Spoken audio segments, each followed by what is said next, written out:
നിന്നെ തന്നെ. ഈ എന്നെയാണ് ഒട്ട എന്ന് വിളിച്ചത്? എന്തേ പിടിച്ചില്ലേ? ആരുടെ ഈ മായാവി എന്ന് പറയുന്നവൻ?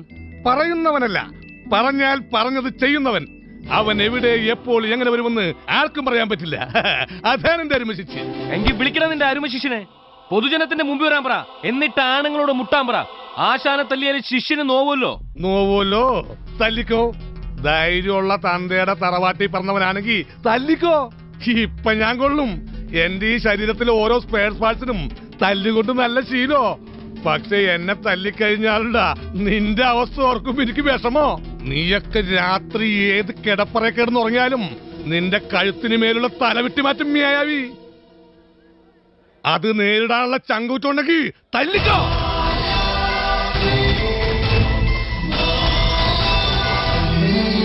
തുടങ്ങിയിട്ടുള്ളൂ. ഞാൻ വേണ്ട വേണ്ടെന്ന് വെച്ചിരുന്നതാ. ആ മായാവി എന്ന് പറയുന്നവരോട് പറഞ്ഞേക്ക് ഞാനൊന്ന് കാണുന്നുണ്ടെന്ന്. ഓടാ. അത് കഴിഞ്ഞിട്ട് നമ്മളൊന്ന് കാണുന്നുണ്ട്. ഓടാ.